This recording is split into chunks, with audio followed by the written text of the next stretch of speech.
diberi kekuatan, istiqomah. Al-istiqomah khairun min alfi karamah. Mudah-mudahan keistiqomahan ini sampai akhir hayat kita dan akhir hayat kita husnul khatimah, diterima amal ibadah kita dan Allah balas dengan surganya dalam syafaat dari Rasulullah Muhammad sallallahu alaihi wasallam. Amin ya rabbal alamin. Hadirin hadirat sekalian, kita tidak berpanjang kalam, mari kita kembali dengarkan dengan seksama pengajian atau ta'lim tausiah yang akan disampaikan oleh Abu Karam Al-Kiai Ahmad Shadiq, yang insyaallah dengan ilmu kita dapat menyempurnakan amal-amal ibadah kita dan baik sempurna dalam pemahaman kita, sempurna dalam syariat atau syarat dan rukunnya, sempurna hati kita di dalam mengamalkan berbagai amalan-amalan, dan dengan kesempurnaan amalan itu yang dibarengi dengan ilmunya, insya Allah apapun amalan kita yang baik akan diterima oleh Allah Subhanahu wa Ta'ala. Jangan sampai amalan-amalan kita menjadi sia-sia karena ternyata ada amalan itu yang pada saatnya nanti dihadapkan kepada Allah Subhanahu wa Ta'ala menjadi amalan yang haba'an manthura, amalan seperti debu yang ditiup, jadi kayak nggak ada bekasnya sama sekali. Kita berharap tidak seperti demikian. Maka kesempurnaan iman kita, kesempurnaan hati kita, kesempurnaan dalam syariatnya, syarat dan rukunnya dapat kita laksanakan, insyaallah akan diterimanya. Amin ya rabbal alamin. Untuk itu kepada Pak Kiai kami silakan pernyataan.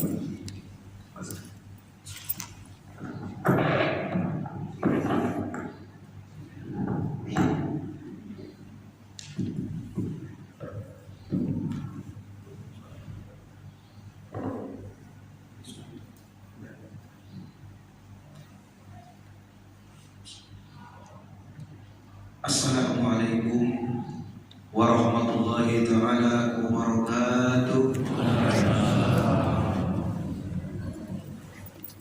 Bismillahirrahmanirrahim. Alhamdulillahi rabbil alamin. Wassalatu wassalamu ala asyrafil anbiya'i wal mursalin Sayyidina Muhammadin wa ala alihi wa sahbihi ajma'in. Rabbi shrah li sadri wa yassir li amri wahlul 'uqdatam min lisani yafqahu qawli, amma ba'du. Yang kami muliakan Bapak Kiai Haji Ahmad Farhan, pengasuh Masjid Babus Salam, serta seluruh jamaah salat subuh, bapak-bapak, ibu-ibu yang senantiasa diberkahi, diberi kesehatan dan panjang umur dan ibadah dan taat kepada Allah Subhanahu wa Ta'ala. Amin ya rabbal alamin. Bapak-bapak, ibu-ibu yang dimuliakan oleh Allah Subhanahu wa Ta'ala, marilah kita bersyukur kepada Allah atas segala limpahan rahmat, nikmat, sehat dan nikmat sempat yang Allah berikan kepada kita, terutama nikmat-nikmat iman. Hingga saat ini keimanan kita masih dijaga oleh Allah Subhanahu wa Ta'ala, dan karena keimanan itulah kita berada di tempat yang mulia ini, Masjid Babus Salam, rumah Allah yang mulia dan indah ini. Mudah-mudahan kita senantiasa diberi kebahagiaan oleh Allah, baik di dunia sampai ke akhirat kelak. Amin ya rabbal alamin. Sebelumnya Al-Fakir mohon maaf apabila nanti dalam penyampaian ada yang tidak berkenan di hati para bapak-bapak dan ibu-ibu semua, karena sesungguhnya kami masih banyak aib dan kekurangan-kekurangan. Maka dengan kekurangan-kekurangan itulah kami juga hadir di tempat ini dalam rangka belajar juga, dan dalam rangka juga menyampaikan amanah berupa ilmu walaupun sedikit. Mudah-mudahan dengan penyampaian ilmu yang sedikit itu dan kita amalkan, Allah meluaskan ilmu kita sehingga kita menjadi orang-orang yang bermanfaat, baik itu dalam kehidupan sehari-hari, bagi kehidupan keluarga, berbangsa dan bernegara, khususnya bagi agama Islam. Amin ya rabbal alamin. Bapak-bapak, ibu-ibu, jamaah salat subuh yang dimuliakan oleh Allah.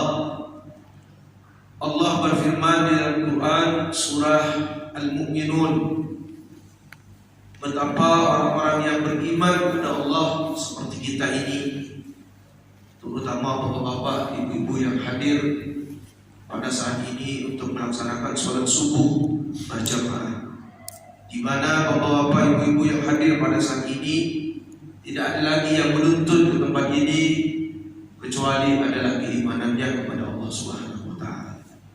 Maka Allah memberikan kabar gembira kepada mereka-mereka yang beriman kepadanya.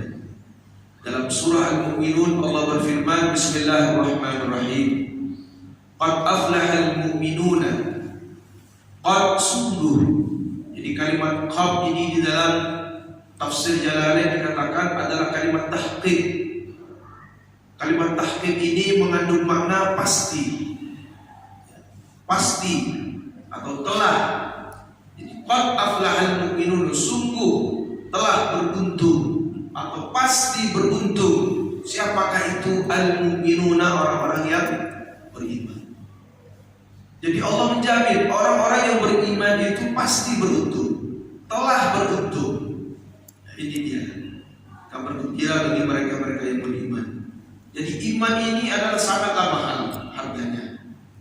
Iman ini tidak bisa dibeli dengan uang yang bermiliar-miliar. Iman ini datangnya dari Allah dan itu adalah hidayah dari Allah. Banyak orang yang memiliki satu ilmu, tapi dia tidak iman kepada Allah. Iman kepada Allah ini adalah hidayah. Di mana ada seorang astronot naik ke atas bulan, di mana dia tidak beriman kepada Allah. Setelah naik ke atas bulan mendengarkan suara-suara azan. Suara azan yang dilantunkan di muka bumi ini itu tidak hilang, bapak-bapak, ibu-ibu yang dimuliakan oleh Allah. Itu tetap ada di udara sana, menyangkut di sana. Dan astronot ini mendengarkan suara azan itu, terhanyut hatinya, turun ke bumi beriman kepada Allah Subhanahu wa taala. Jadi artinya tidak menjamin keilmuannya menjadi dia beriman, justru dengan azan panggilan Allah yang dikumandangkan oleh umat Islam ketika menjelang sholat menjadikan dirinya beriman kepada Allah. Hidayah masuk ke dalam hatinya karena mendengarkan suara azan.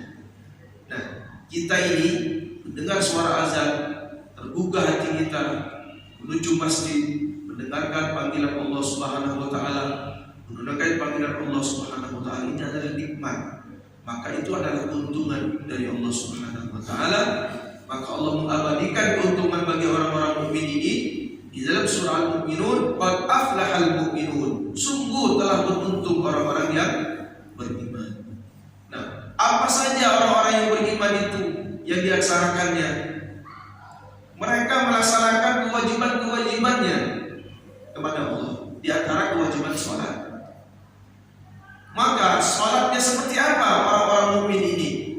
Sholat 5 waktu, sholat yang dilakukan dengan khusyuk. Maka dilanjutkan ayat tersebut dengan kalimat alladzina hum fi sholatihim khashi'un, yaitu orang-orang yang khusyuk dalam sholatnya. Jadi orang mukmin dia melaksanakan sholat yang diterima oleh Allah Subhanahu wa taala itu yang khusyuk dalam sholatnya. Apa kata Imam Al-Jalalain dalam tafsirnya, dikatakan yang dimaksudkan khashi'in atau khusyuk itu adalah penuh kerendahan hati kepada Allah, penuh perasaan kepada Allah. Ketika kita melaksanakan sholat, jadi harus ada perasaan kepada Allah Subhanahu wa taala, perasaan rendah diri di hadapan Allah Subhanahu wa taala. Itu yang dikatakan khusyuk. Jadi khusyuk itu penuh dengan rasa takut, penuh rendah diri di hadapan Allah Subhanahu wa taala. Nah, orang yang melaksanakan sholat tidak khusyuk, kata Imam Al-Ghazali, bagaimana orang itu sholat tidak khusyuk, pasti di hatinya masih ada pikiran-pikiran duniawi. Maka Imam Al-Ghazali memberikan solusi bagaimana supaya orang itu hatinya khusyuk.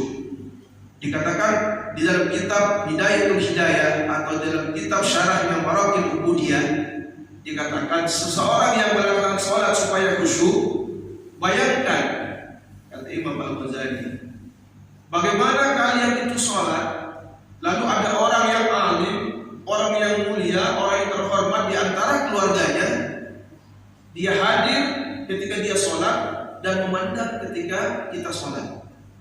Seumpama kita memiliki keluarga orang yang hebat, ilmunya luas, bijaksana, alim dan sebagainya. Lalu orang tersebut melihat kita ketika kita sholat, untuk melihat bagaimana cara sholat kita.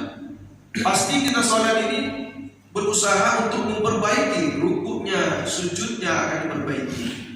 Maka kata Imam Al-Ghazali, ketika orang itu sholat tidak bisa khusyuk, bayangkan ada orang yang memperhatikan dia. Dan ketika orang itu salah, maka dia akan memperbaiki sholatnya. Itu Imam Al-Ghazali memberikan solusi kepada kita agar sholat kita menjadi khusyuk. Jadi kita bayangkan di hadapan Allah ini, di hadapan kita ini ada Allah. Bagaimana Allah yang Maha Kuasa itu melihat, menilai sholat kita. Dan Allah tahu apa yang dipikirkan di dalam hati kita, apa yang ada di dalam pikiran kita ini Allah tahu. Jadi perasaan itu harus senantiasa tertanam di dalam diri kita. Jadi kalau kita sholat tidak hadir hati kita, maka sholatnya tidak diterima oleh Allah Subhanahu wa Ta'ala. Itulah yang disampaikan oleh Bapak Kiai tadi, amalnya habaan mansura. Jadi seperti debu yang diterpa angin, tidak ada bekas sama sekali. Maka hati-hatilah dalam kita mengerjakan sholat. Berapa banyak orang yang sholat tahu-tahu sholatnya tidak diterima di hadapan Allah Subhanahu wa Ta'ala. Mengapa begitu? Karena orang sholat ini walaupun tidak khusyuk dari awal, tapi harus sempurna, bapak-bapak ibu yang dimuliakan oleh Allah. Maka di dalam sholat itu ada tumanina. Apa sih tumanina itu? Di dalam kitab Fathul Qarib dikatakan sukunun ba'dal harakah, diam sejenak setelah bergerak. Jadi Allahu Akbar, ya, nah, seperti iktidal. Jadi sami Allahu liman hamidah, dia diam, tegak. Ini adalah tumanina. Maka kadang-kadang orang ini sholat tapi tidak tumanina, terlalu cepat dia. Terutama ketika berjamaah. Ketika berjamaah ini harus ikut imam, harus mengikuti imam yang di depan. Jangan kita mendahului imam. Jadi kita banyak melihat jamaah-jamaah kita ini ketika melaksanakan sholat ini lebih cepat-cepatan dari imam atau berbarengan dengan imam. Contoh, bapak-bapak, ibu-ibu, izinkan saya untuk memperagakan sedikit. Contoh seperti imam Allahu Akbar, Allahu Akbar, itu baru kita angkat tangan bertakbir juga. Ketika imam itu ruku, Allahu Akbar, maka kita ketika imam itu mengucap Allahu Akbar, kita jangan ruku. Setelah imam itu sampai pada kalimat Allahu Akbar, baru kita ikut Allahu Akbar. Sami Allahu liman hamidah, tegak, baru kita sami Allahu liman hamidah. Yang terjadi di jamaah kita ini, ketika imam Allahu Akbar, kita sudah ikut ruku. Allahu Akbar berbarengan dengan imam. Yang lebih baik adalah imam selesaikan dulu ruku, Allahu Akbar, baru kita Allahu Akbar. Sami Allahu liman hamidah, baru kita sami Allahu liman hamidah. Terutama juga dalam sujud, Allahu Akbar. Ketika Allahu Akbar sampai, kita baru ikut sujud. Dia kadang-kadang kan tidak berbarengan dengan imam Allahu Akbar, sehingga kadang-kadang mendahului imam. Nah, orang-orang yang mendahului imam ini nanti di hari kiamat oleh Allah Subhanahu wa Ta'ala, maaf, kepalanya akan dirubah seperti kepalanya himar. Dan ini artinya sholat tersebut tidak diridhai oleh Allah Subhanahu wa Ta'ala. Oleh karena itu, bapak-bapak, ibu-ibu, jamaah sholat subuh yang dimuliakan oleh Allah, bukan berarti di jamaah kita ini sholatnya salah, tidak. Ini hanya sekedar mengingatkan bahwa betapa pentingnya sholat ini. Khusyuk yang dimaksud termasuklah khusyuk ketika kita mengikuti gerakan imam itu. Karena khusyuk ini termasuk syarat daripada sahnya sholat secara tasawuf. Tapi secara fikih sah-sah saja. Tapi secara tasawuf bapak-bapak ibu-ibu, khusyuk itu adalah mengikuti gerakan-gerakan imam dan fokus dalam hati. Karena kalau dia secara zahir sholat, dia sudah sah sholatnya dan tidak memiliki hutang. Tapi apakah sholat itu khusyuk atau tidak, atau diterima atau tidak, ini masalah ilmu tasawuf, urusan hati. Maka menurut ilmu tasawuf, sholat ini tidak diterima oleh Allah Subhanahu wa Ta'ala. Maka kata Al-Imam Al-Habib Abdullah bin Ali Al-Haddad, ada orang yang khusyuk tapi dia tidak fokus kepada bacaannya, maka dikatakan lalai. Maka kalau kita berkaca kepada Imam Al-Ghazali, kepada Imam Habib Abdullah bin Ali Al-Haddad, ilmu tasawuf, ya, maka kita ini banyak keliru. Biar dia ulama, biar dia kiai, merasa banyak keliru ya bapak-bapak ibu-ibu. Bagaimana orang membaca Al-Quran, kata Imam Al-Ghazali, orang membaca Al-Quran tapi tidak mentadabburi bacaannya, maka dia dikatakan lalai. Jadi kita mengaji Bismillahirrahmanirrahim, aflahal mu'minuna alladzina hum fi salatihim khashi'un, tapi tidak mentadabburi atau merenungi maknanya, maka di situ sudah dikatakan orang yang lalai. Luar biasa. Kemudian apalagi dia membaca Al-Quran tapi tidak memahami maknanya, walaupun dia membaca Al-Quran, itu dikategorikan orang yang lalai juga. Jadi serba salah kita ilmu tasawuf ini. Sholat tapi tidak khusyuk, maka sholatnya tidak diterima oleh Allah. Tapi menurut fikihnya sah saja. Yang penting rukuk, sujud, kemudian diawali dengan takbir, diakhiri dengan salam, maka sudah sah sholatnya. Tapi menurut ilmu tasawuf belum tentu. Nah inilah bapak-bapak ibu-ibu, harus disediakan antara ilmu syariat dan ilmu tasawuf. Insya Allah syariatnya mengatur secara zahir, tasawufnya mengatur secara batin. Beruntunglah orang-orang yang beriman, yaitu orang-orang yang khusyuk di dalam sholatnya. Kemudian siapa lagi orang yang beruntung? Walladzina hum 'anil lagwi mu'ridun. Walladzina, dan mereka orang-orang yang menjauhkan dirinya 'anil lagwi, dari hal-hal yang sia-sia. Jadi mereka yang menjauhi atau berpaling dari hal yang sia-sia yang tidak berguna. Jadi kalau kita ini bapak-bapak ibu-ibu bekerja yang ada hasilnya, sebagaimana ajaran kita terdahulu, lakukanlah sesuatu yang ada hasilnya. Kalau tidak ada hasil, jangan dilakukan bapak-bapak ibu-ibu. Melakukan hal yang sia-sia jangan dikerjakan. Sholat itu pasti ada hasil. Hasilnya apa? Pahala besar dari Allah. Datang ke masjid ada hasil. Hasilnya nanti di akhirat. Jadi kalau ada hal-hal yang menimbulkan dosa, jangan kita lakukan. Hal-hal yang menjauhkan kita kepada Allah, jangan kita lakukan. Lakukan hal-hal yang mendekatkan diri kepada Allah. Jadi kalau kita melakukan hal yang sia-sia, jauhi oleh kita, maka akan beruntung.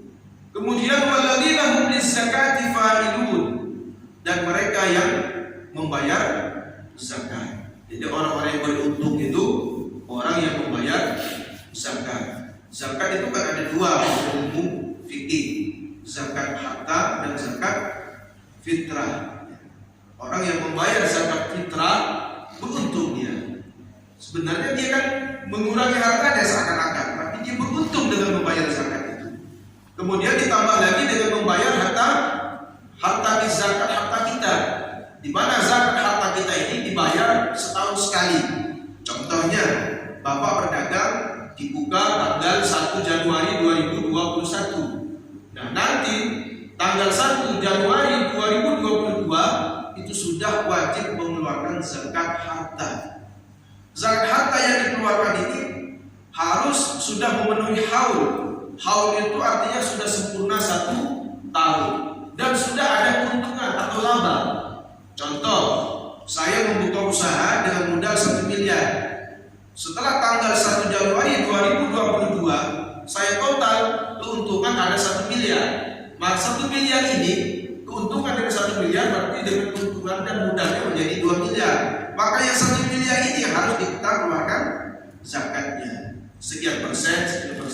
Biasanya kalau 1 juta itu 25.000 ya Pak Kiai ya. 25.000. Jadi tidak dikalikan 25.000 1 juta kali 25.000 kalikan 1 miliar. Itu diberikan kepada yang berhak 8 golongan. Jadi antaranya fuqara, masakin dan seterusnya. Jadi keluarkan zakatnya, insya Allah dia akan beruntung. Beruntungnya bagaimana? Secara fikih nggak ada untungnya, rugi. Karena apa? 1 miliar kalau dikeluarkan zakatnya sekian rugi.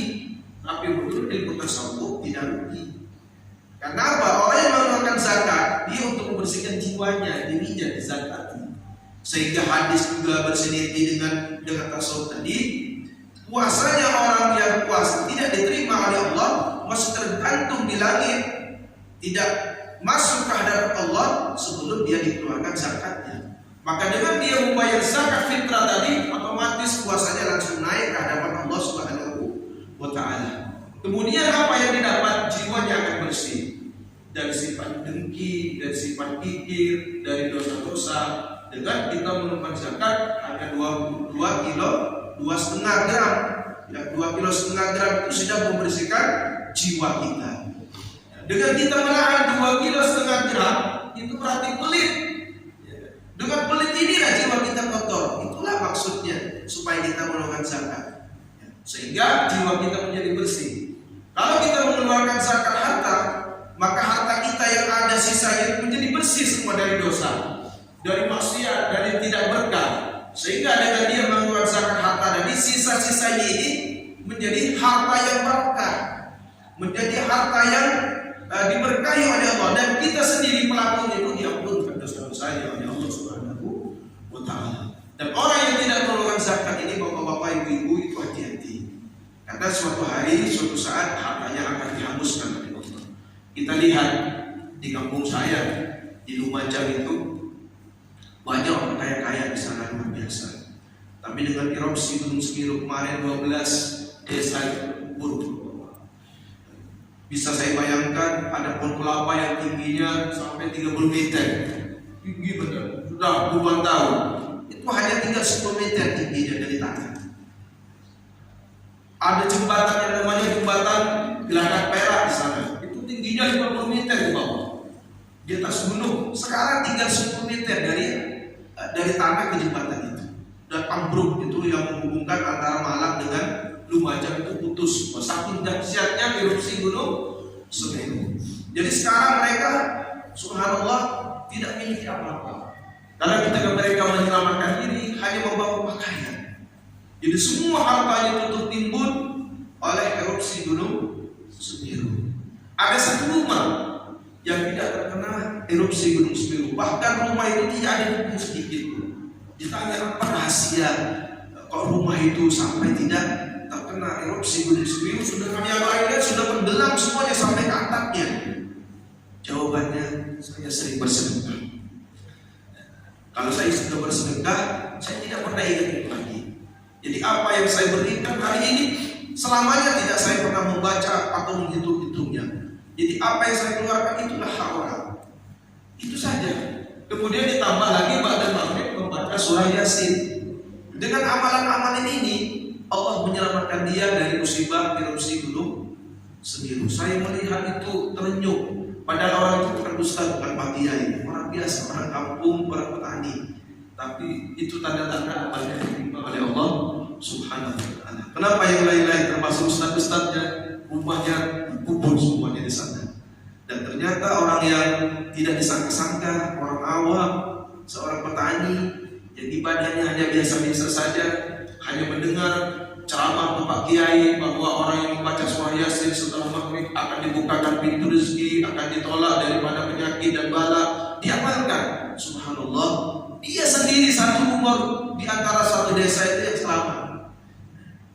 Ini luar biasa. Ini adalah bukti bahwa orang yang mengeluarkan sedekah seperti zakat juga, ini betul-betul akan dilindungi oleh Allah, dan dia menjadi orang yang beruntung hidupnya di dunia sampai di akhirat. Kemudian apa yang selanjutnya? Walladzina hum li furujihim hafizun, dan mereka yang menjaga kemaluannya, mereka menjaga kehormatannya.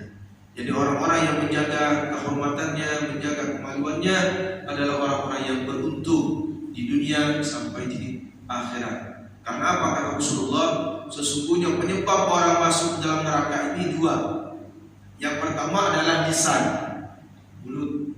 Kemudian yang kedua adalah kemaluan. Dua inilah penyebab orang masuk dalam neraka.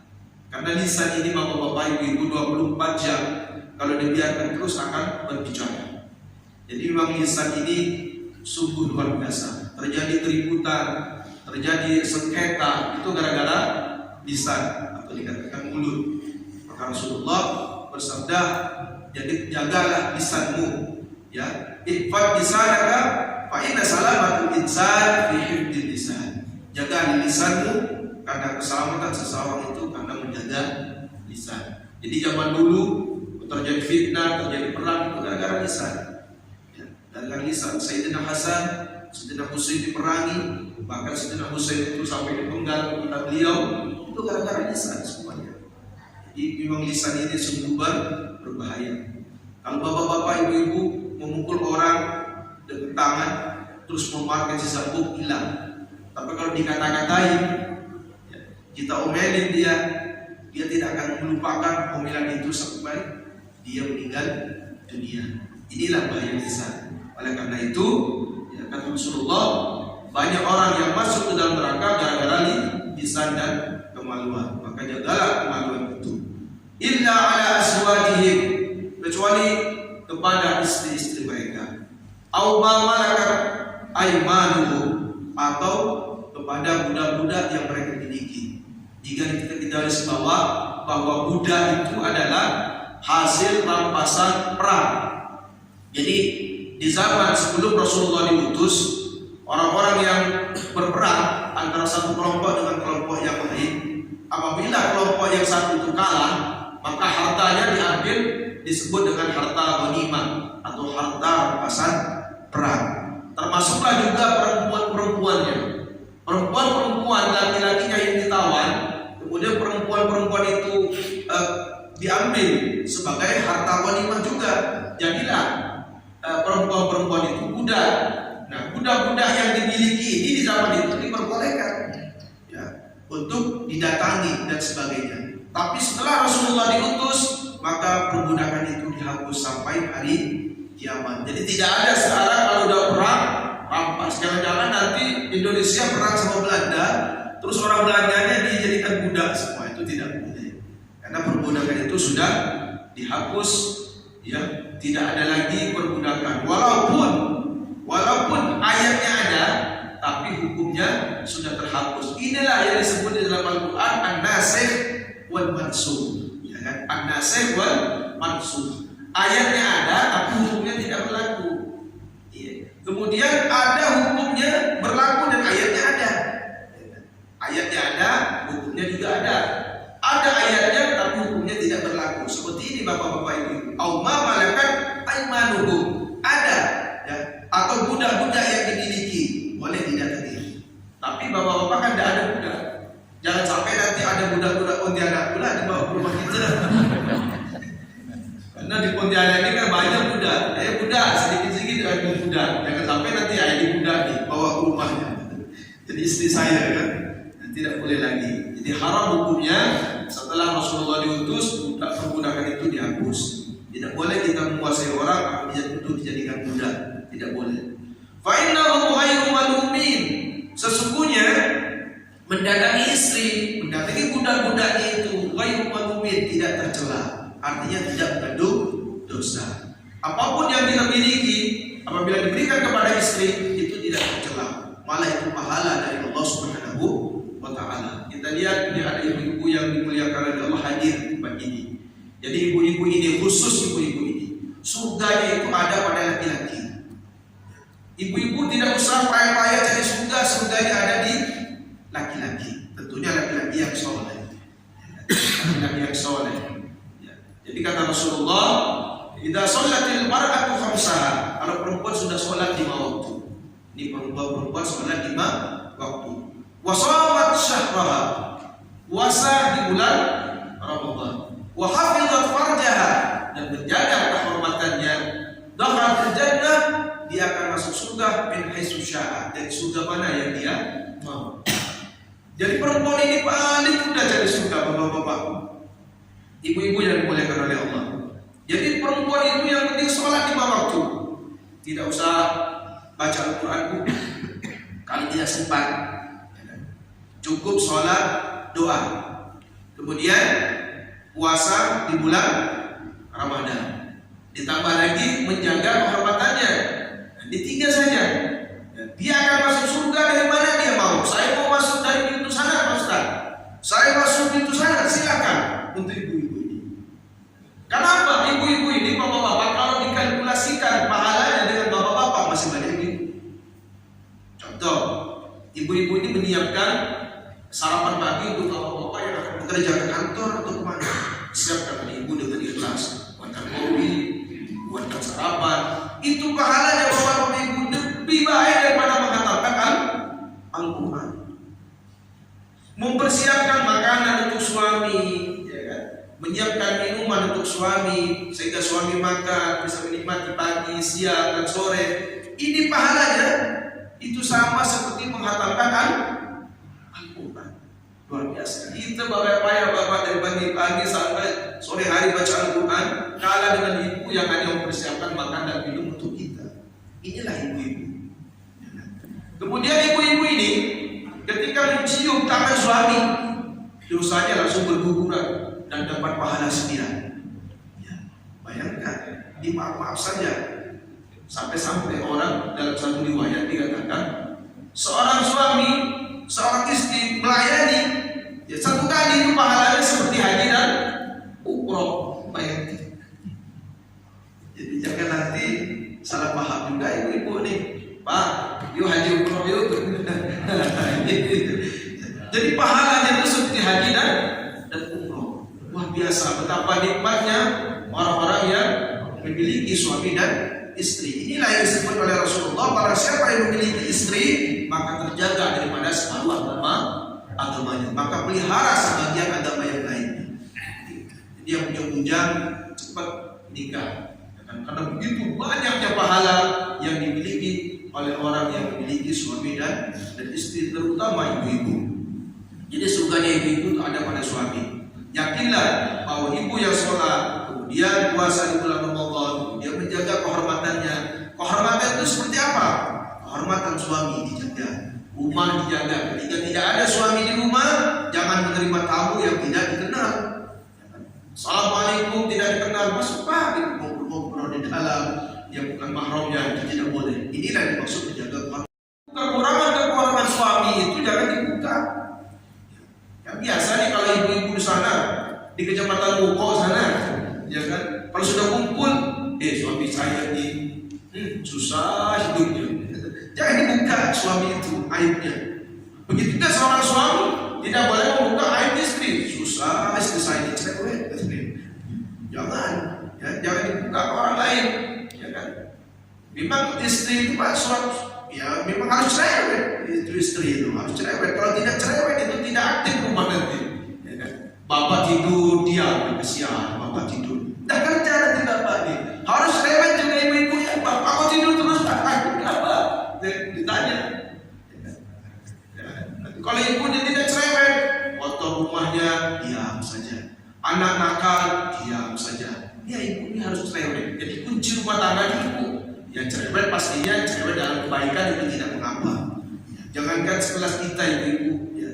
Nabi Sulaiman Sayyidina Umar saja ya, sering dimarahi oleh istrinya. Pada suatu hari ada sahabat datang kepada Sayyidina Umar.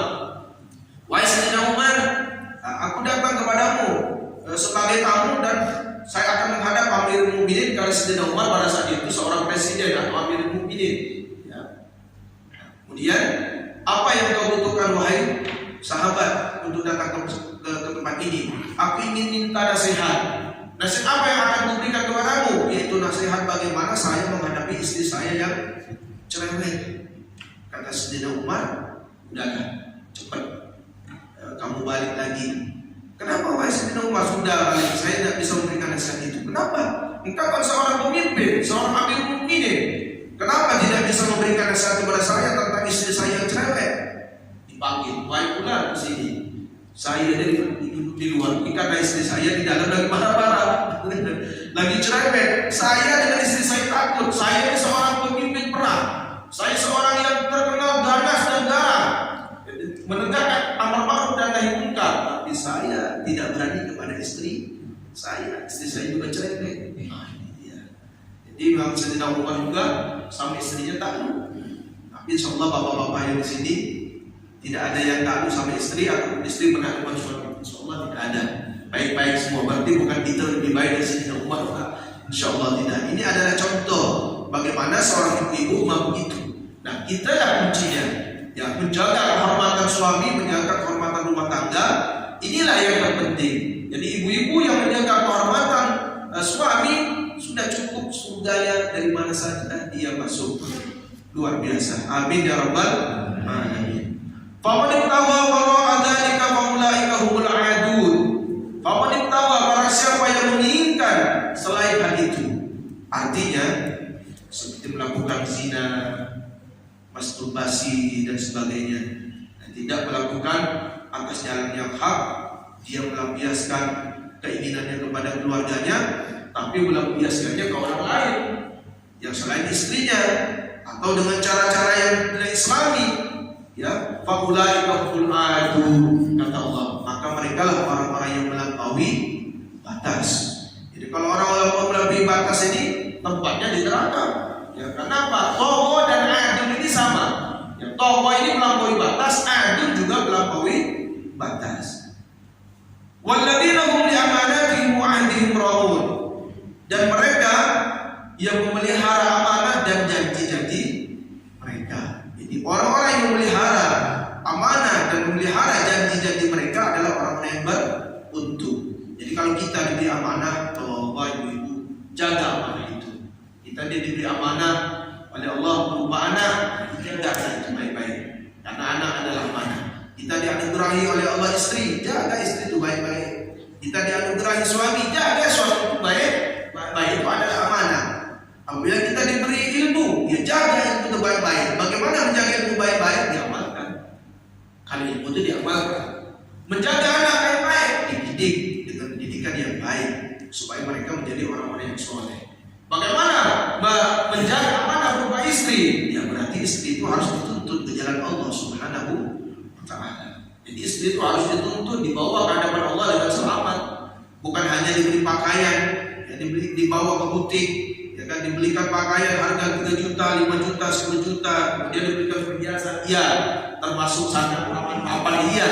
Tapi yang terpenting itu istri itu dituntut ke jalan Allah ada selamat. Jadi bahkan ada saya punya guru namanya Habib Gures bin Ahmad Baharun. Beliau itu guru saya. Ketika beliau pulang dari Yaman di Hadramaut meminta seorang perempuan. Jadi mertua beliau berkata, wahai Gures, setelah nanti akan nikah, silakan kau bawa kemanapun. Karena istrinya itu orang Pasuruan. Jadi beliau bawa sekarang ada di Kuningan, di Bogor, di Jakarta. Silakan bawa anak saya ini. Engkau kasih makan 1 hari 3 kali silakan. Engkau beri makan anak saya 2 kali 1 hari silakan. Engkau beri makan anak saya 1 hari 1 kali silakan. Engkau bawa anak saya di gunung silakan. Engkau bawa anak saya ke pesisir silakan. Tapi ingatlah satu hal. Bawalah anak saya ini ke hadapan Allah dengan selamat. Kalau engkau tidak membawa anakku ini ke hadapan Allah dengan selamat, saya yang akan menuntutmu nanti di hari kiamat. Begitu mertuanya mengatakan kepada menantunya. Kalau sekarang kan lain, mertua itu kan, ya nak ya, jangan sampai anakku lapar, jangan sampai anakku terlantar, belikan rumah, belikan ini. Kalau tak ada, balikkan anak saya. Seperti itu. Kalau sudah akan nikah, sudah terserah suami. Ya kan? Apa kata suami? Ya orang tua boleh memberikan pendapat, tapi tidak boleh mengatur lagi. Karena suami oleh karena itu, ya, apa ini campur aduk di ceramahnya ini. Nah, kalau kita ingin memilih menantu, pandang-pandang dulu lah. Jangan hanya dia datang tampan bawa mobil grab lagi nanti. Ya kan? Pandang dulu keimanannya. Ya kan? Ini anak saya ini bisa tidak memiliki suami itu? Bisa tidak dia membimbing anak saya? Jadi ingat, dia bisa membimbing, silakan. Bertanggung jawab tidak. Jangan hanya memandang hartanya. Datang berkunjung bawa mobil, sekarang susah, ya kan? Sekarang orang kaya dan tidak ini susah dibedakan.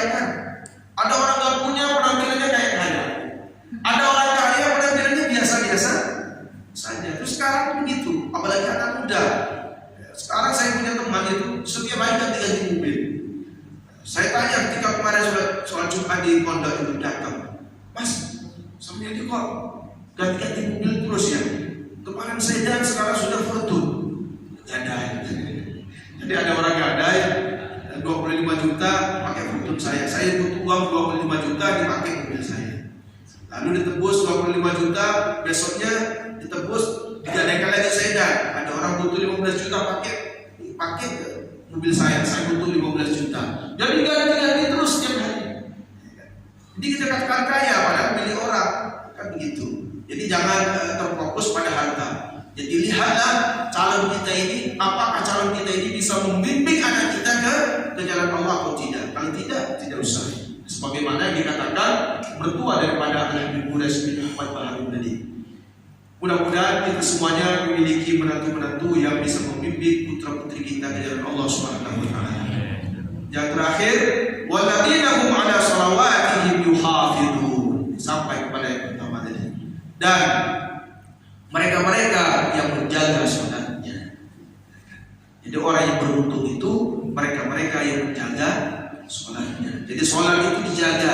Bagaimana cara yuhafizuna menurut Imam Al-Jalalain atau menurut Imam As-Sawi, menjaga salat ini adalah melaksanakannya tepat pada waktunya. Jangan sampai salat subuh hampir masuk waktu syuruk, atau sampai-sampai akan masuk waktu duha.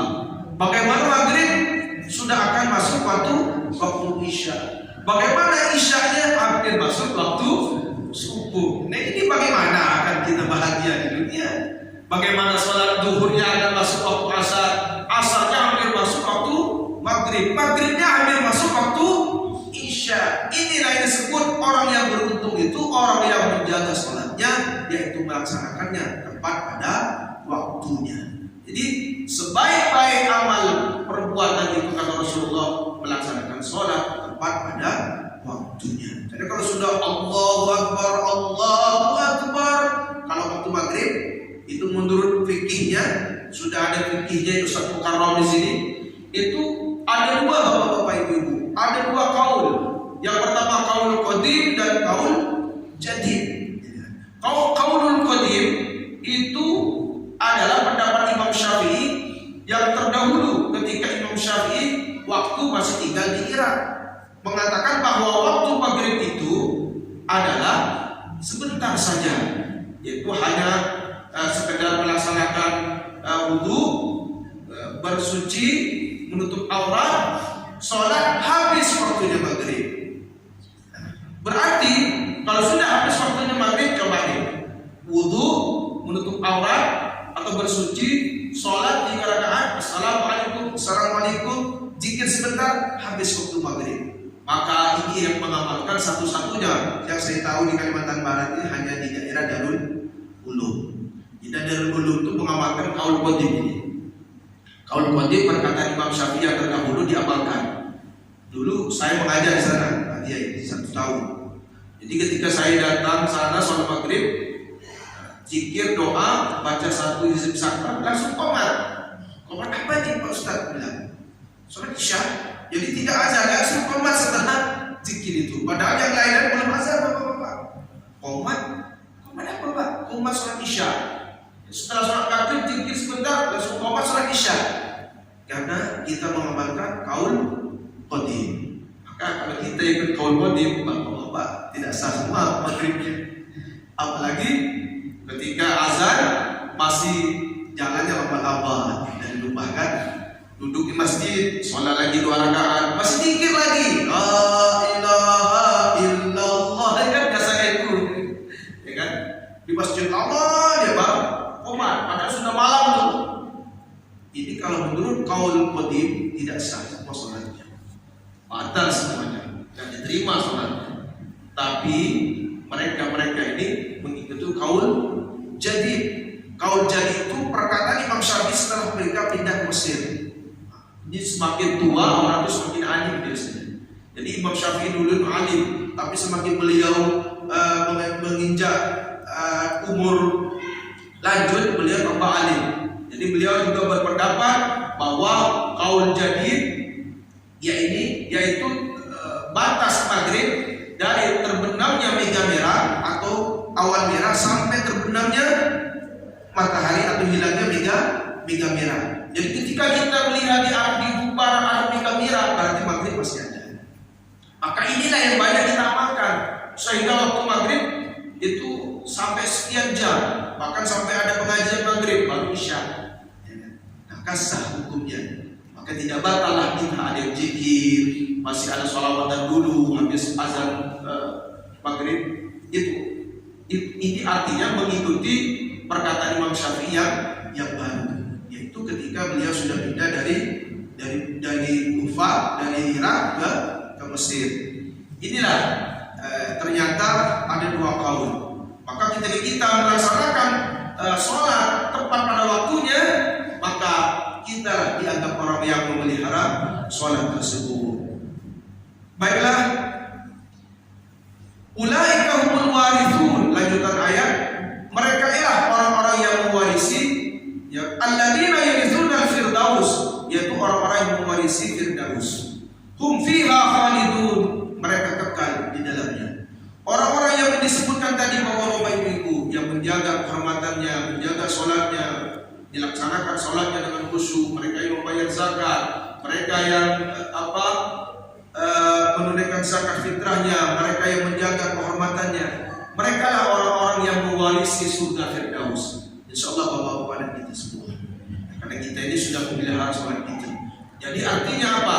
Kalau sudah dikatakan di awal qad aflaha, berarti pasti orang itu akan mewarisi surga Firdaus. Jangan diragukan lagi. Kita ini bapak-bapak insyaallah masuk surga semua. Saya yakin kita akan masuk surga. Kenapa? Kita sudah tahu kuncinya. Apa kunci surga? Kata Rasulullah, miftahul jannah la ilaha illallah. Kunci surga la ilaha illallah. Kunci neraka nggak tahu, berarti tidak akan masuk ke neraka karena kita tidak tahu kuncinya. Kalau kunci surga kita sudah tahu, la ilaha illallah. Kunci neraka kita tidak tahu. Tapi mudah-mudahan apa yang disampaikan Nabi benar adanya. Amin ya rabbal alamin. Demikian bapak-bapak ibu-ibu yang dimuliakan oleh Allah, kajian kita pada pagi hari ini. Mohon maaf bila lebih dari waktunya. Mudah-mudahan apa yang kita kerjakan dapat barokah dan nikmat dari Allah Subhanahu wa taala serta pahala di sisinya. Amin ya rabbal alamin. Kurang lebihnya saya mohon maaf dan saya akhiri. Wabillahi taufiq wal hidayah, wabillahi wal hidayah. Assalamualaikum warahmatullahi wabarakatuh. Baik, para teman sekalian, mudah-mudahan apa yang beliau sampaikan dapat kita pahami dan kita berikhtiar untuk bisa mengamalkannya, maupun khusus dalam hal upaya kita untuk menjadi menjalankan sholat yang khusyuk, termasuk menjaga sholat itu sehingga amal-amal kita menjadi amal yang diterima oleh Allah Subhanahu wa taala. Amin ya rabbal alamin. Dan waktu sudah tiba,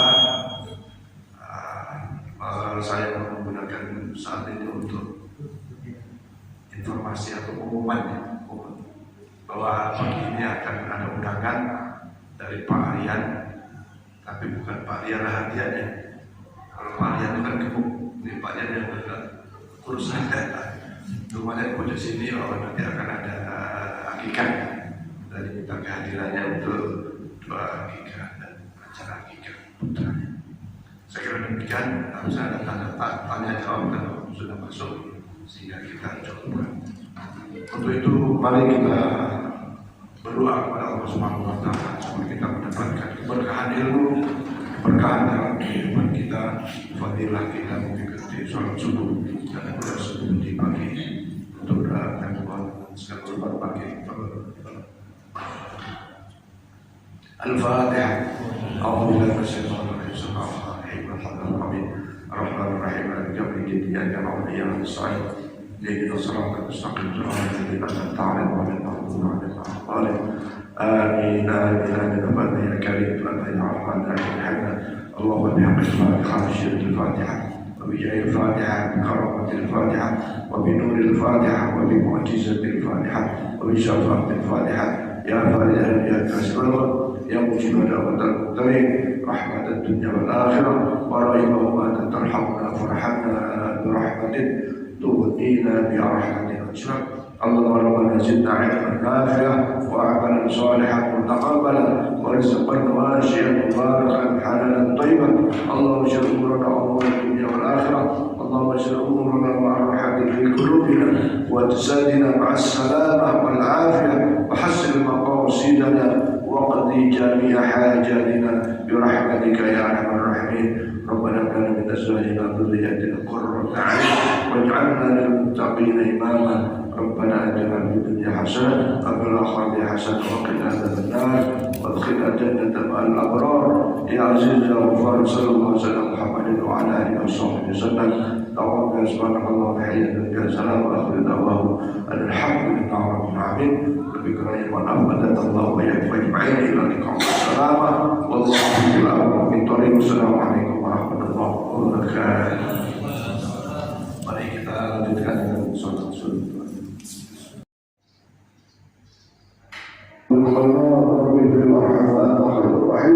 لا حول ولا قوة إلا بالله العلي العظيم. وجمال جمالك والقدرة والقوة والعصمة وعصمتك. اللهم إن كان رزقي في السماء فأنزل وإن كان في الأرض فأحرج وإن كان بعيدا فقرب وإن كان حراما فإن كان معسرا فيسر بحق حالك جمالك قدرتك قوة الإسلام والصالحين. ربنا اغفر لنا ولإخواننا الذين سبقونا بالإيمان ولا تجعل في قلوبنا غلا للآمنين ربنا إنك رؤوف رحيم. ربنا هب لنا من أزواجنا وذرياتنا قرة أعين واجعلنا للمتقين إماما.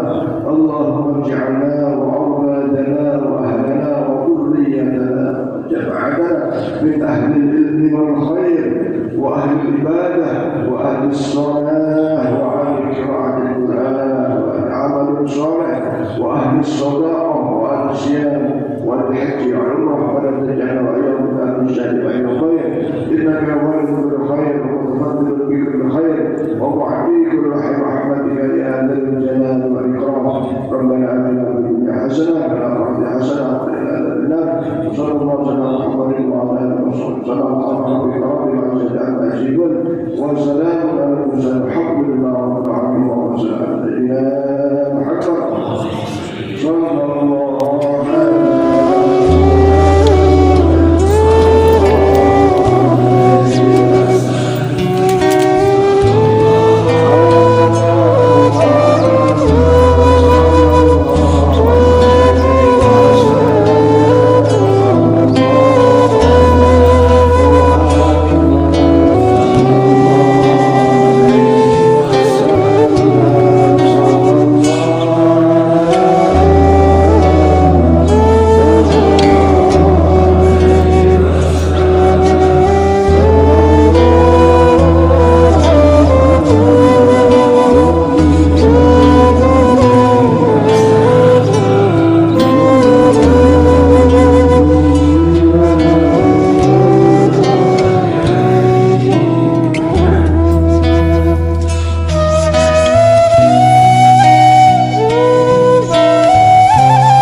jadwal 2022 khutbah. Insyaallah. Mudah-mudahan tidak bentrok ya. Mudah-mudahan. Waktu itu sudah dikonfirmasi sih. Oh iya, masya Allah kalau tidak.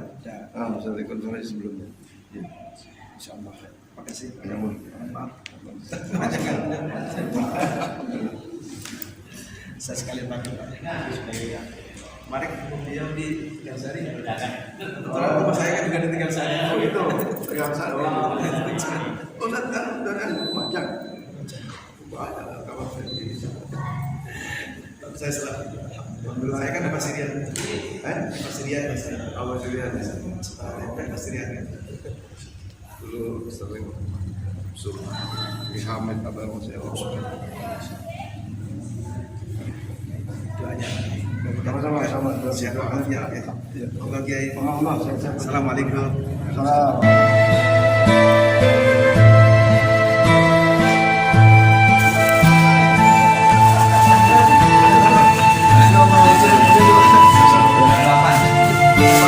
Bubur